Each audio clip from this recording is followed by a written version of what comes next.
Welcome to GBN America. Right, so joining me now to discuss all things royal, Richard Fitzwilliams. Good afternoon, Richard. Right, there's been so much going on. What's happening with Prince William? Apparently he's paid a touching tribute to Princess Kate. Indeed, yes, because this is the week of the state visit of the Emperor and Empress of Japan. It had been intended before COVID and had to be delayed, and it's gone ahead, and William has played, obviously, an important role. And when there was the official greeting on Horse Guards Parade with the Welsh Guards, the way William stood was significant. It was almost as though people felt that he had left a space symbolically for the love of his life, Princess of Wales. I mean, there's no question at all that he's been in evidence in recent days at the Taylor Swift concert, for example, with George and Charlotte, and also with George at Euros match. But this was something that people, I think, were very touched by.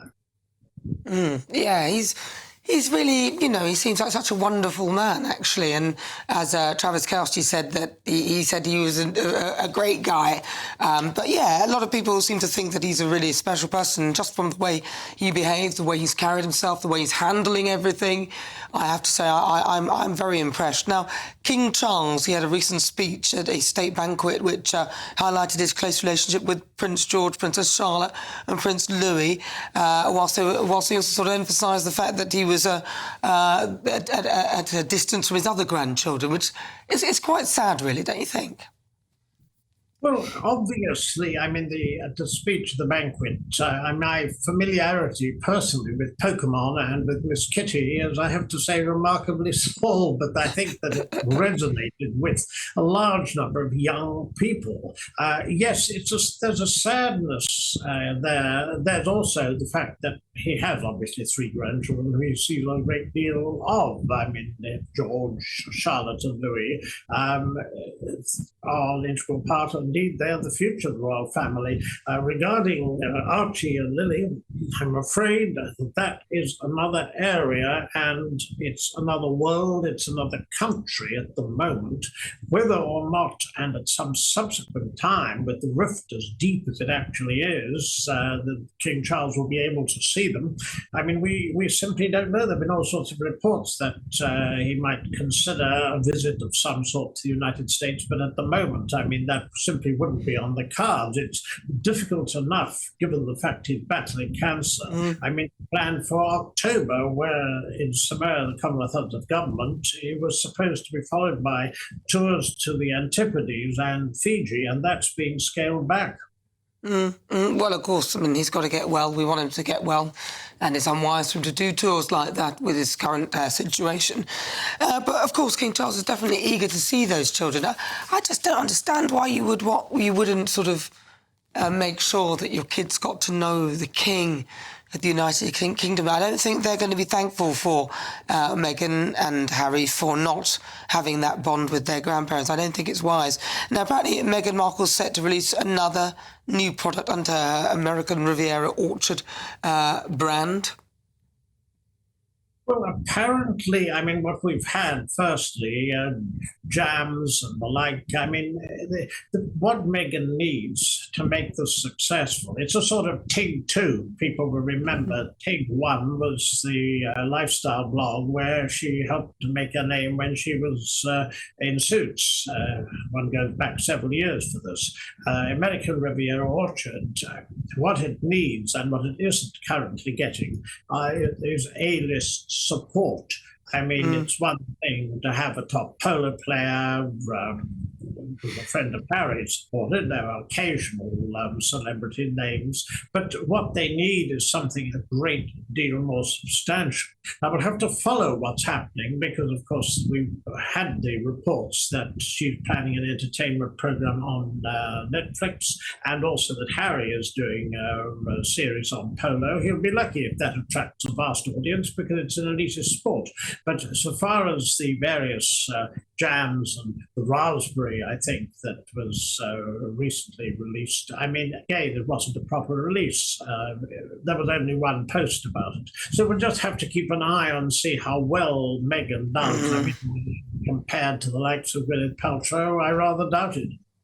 I'm not so sure how well it will do. I mean, she did launch the second flavour of the jam on tripping the colour, which I thought was unwise. Alongside dog biscuits, it just seemed a bit... Why would you do that? Wouldn't you? I don't know what she's thinking. I don't know whether her PR told her to do that or whether she's doing it as a joke. I'm not sure. But what about Thomas Markle? Now, if she has any sense, wouldn't it be good PR for her, even if it's only for PR reasons, to, make the first move towards Thomas Markle? He's going to be 80 soon. Well, one of the problems here, I mean, so far as the Sussexes are concerned, as well you know, looking back at recent years, I mean, the rift with the royal family is very deep, and I don't believe the Sussexes believe charity begins at home, as most people do. But there is no question that this is a very, very problematic relationship. I have never understood, for example, why Harry didn't meet Thomas Markle, and these were the days before the split, and before Markle very unwisely posed for photographs which he was paid for before the wedding, and this caused problems that have, well, I mean, Markle was given, he was attacked on television. There was the problem with parts of a letter that she wrote were leaked to the Mail.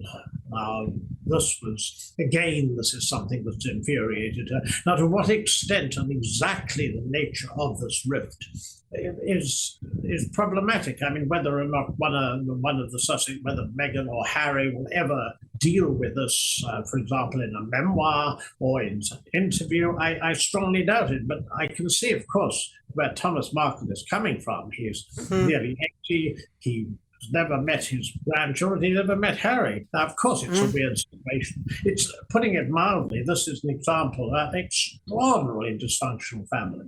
But I can't see, I'm afraid, that sad though the situation is, given the fact he's behaved very unwisely, given the fact that she appears to be absolutely resolute, I can't see any hope whatsoever of the rift being repaired there. In fact, the only member of either family, apart from Princess Eugenie, who apparently is close to the Sussexes, we know that Doria is, in fact, Meghan's mother is obviously close to them. But this, I'm afraid, Thomas Markle wishes it, but I'm afraid I would be amazed if it happens. I don't believe it. Well, I find it astonishing that she can't see, and Harry, apparently they can't see what they're doing to their own family. So what Harry's done to the royal family eclipses anything that Thomas Markle has. It's just astonishing that they cannot see that. It seems they can't see it. I mean, Spare. We've had, what have we had? We had the Oprah interview, global interview. We've had Spare. We've had Bench. We've had, what else? I mean, Bench was about somebody who's estranged from their fathers. I mean, they should know all about that. Or dad who's estranged. We've had podcasts. Was it Archetypes?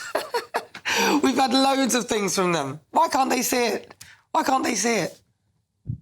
Well, I think that, firstly, they're not a forgiving type. Secondly, there is no doubt Thomas Markle was extremely unwise. I mean, when he appeared on Good Morning Britain with Piers Morgan, I mean, that was not a sensible thing to do. He's monetized his relationship with the Sussexes.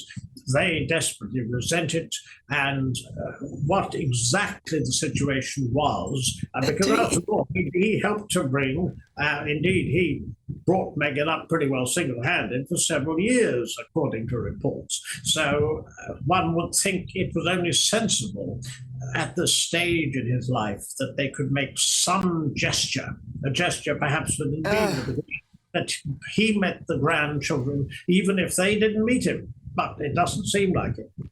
But they're doing exactly the same thing on a global scale. It's unbelievable. Thank you very much, Richard Fitzwilliams. A pleasure to talk to you. That is Richard Fitzwilliams. This is GBN America.